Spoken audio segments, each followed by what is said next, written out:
بسم اللہ الرحمن الرحیم۔ سیرت النبی۔ عنوان: محمد صلی اللہ علیہ وسلم کا ستارہ چمکنا۔ ملک شام کا ایک یہودی ایس مکہ سے کچھ فاصلے پر رہتا تھا۔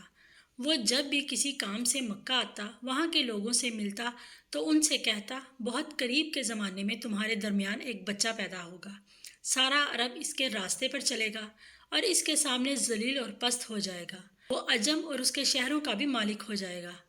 یہی اس کا زمانہ ہے۔ جو اس کی نبوت کے زمانے کو پائے گا اور اس کی پیروی کرے گا، وہ اپنے مقصد میں کامیاب ہوگا، اور جس خیر اور بھلائی کی وہ امید کرتا ہے وہ اس کو حاصل ہوگی۔ اور جو شخص اس کی نبوت کا زمانہ پائے گا مگر اس کی مخالفت کرے گا، وہ اپنے مقصد اور آرزوؤں میں ناکام رہے گا۔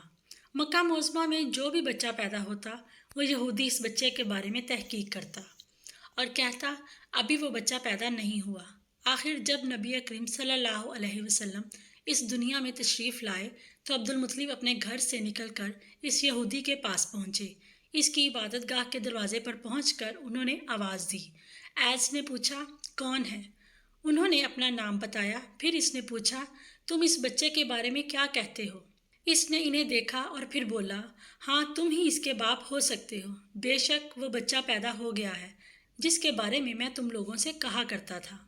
وہ ستارہ آج طلوع ہو گیا ہے جو اس بچے کی پیدائش کی علامت ہے، اور اس کی علامت یہ ہے کہ اس وقت اس بچے کو درد ہو رہا ہے۔ یہ تکلیف اسے 3 دن رہے گی اور اس کے بعد یہ ٹھیک ہو جائے گا۔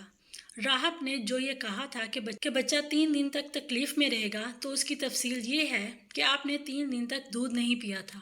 اور یہودی نے جو یہ کہا تھا کہ ہاں آپ ہی اس کے باپ ہو سکتے ہیں، تو اس سے مراد یہ ہے کہ عربوں میں دادا کو بھی باپ کہہ دیا جاتا ہے۔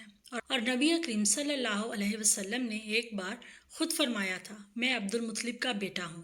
یہودی نے عبد المطلب سے یہ بھی کہا تھا، اس بارے میں اپنی زبان بند رکھے، یعنی کسی کو کچھ نہ بتائے، ورنہ لوگ اس بچے سے زبردست حسد کریں گے، اتنا حسد کریں گے کہ آج تک کسی نے نہیں کیا، اور اس کی اس قدر سخت مخالفت ہوگی کہ دنیا میں کسی اور کی اتنی مخالفت نہیں ہوئی۔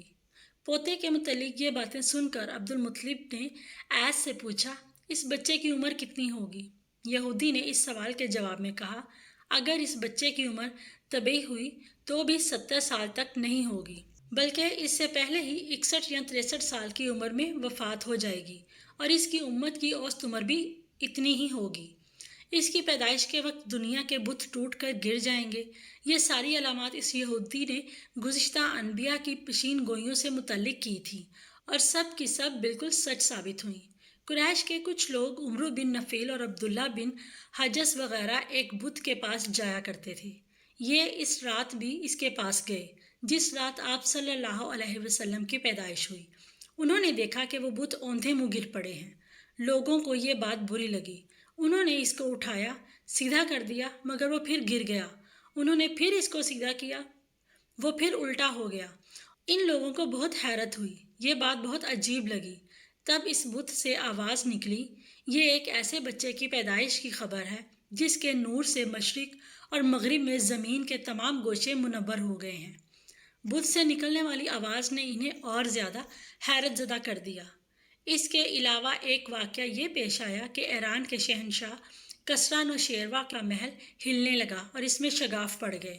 نوشیروہ کا یہ محل نہایت مضبوط تھا، بڑے بڑے پتھروں اور چونے سے تعمیر کیا گیا تھا۔ اس واقعے سے پوری سلطنت میں دہشت پھیل گئی۔ شگاف پڑنے سے خوفناک آوازیں بھی نکلی تھیں۔ محل کے 14 کنگرے ٹوٹ کر نیچے آ گرے تھے۔ آپ کی پیدائش پر ایک واقعہ یہ پیش آیا کہ فارس کے تمام آتش کدوں کی وہ آگ بجھ گئی جس کی وہ لوگ پوجا کرتے تھے اور اس کو بجھنے نہیں دیتے تھے، لیکن اس رات میں ایک ہی وقت میں تمام کے تمام آتش کدوں کی آگ آنن فانن بجھ گئی۔ آگ کے بجھنے والوں میں رونا پیٹنا مچ گیا۔ کسریٰ کو یہ تمام اطلاعات ملی تو اس نے ایک کاہن کو بلایا۔ اس نے اپنے محل میں شگاف پڑنے اور آتش کدوں کی آگ بجھنے کے واقعات اسے سنا کر پوچھا، آخر ایسا کیوں ہو رہا ہے؟ وہ کاہن خود تو جواب نہ دے سکا، تاہم اس نے کہا، ان سوالات کے جوابات میرا ماموں دے سکتا ہے، اس کا نام ستی ہے۔ نوشیروہ نے کہا، ٹھیک ہے، تم جا کر ان سوالات کے جواب لاؤ۔ وہ گیا، ستی سے ملا، اسے یہ واقعات سنائے۔ اس نے سن کر کہا، ایک عصا والے نبی ظاہر ہوں گے جو عرب اور شام پر چھا جائیں گے اور جو کچھ ہونے والا ہے ہو کر رہے گا۔ اس نے یہ جواب کسریٰ کو بتایا۔ اس وقت تک کسریٰ نے دوسرے کاہنوں سے بھی معلومات حاصل کر لی تھی، چنانچہ یہ سن کر اس نے کہا، تب پھر ابھی وہ وقت آنے میں دیر ہے، یعنی اس کا غلبہ میرے بعد ہوگا۔ پیدائش کے 7ویں دن عبد المطلب نے آپ کا عقیقہ کیا اور نام محمد رکھا۔ عربوں میں اس سے پہلے یہ نام کسی کا نہیں رکھا گیا تھا۔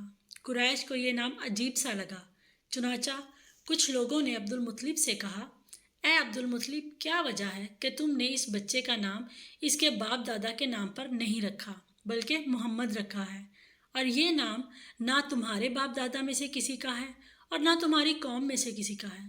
عبد المطلب نے انہیں جواب دیا، میری تمنا ہے کہ آسمانوں میں اللہ تعالیٰ اس بچے کی تعریف فرمائے اور زمین پر لوگ اس کی تعریف کریں۔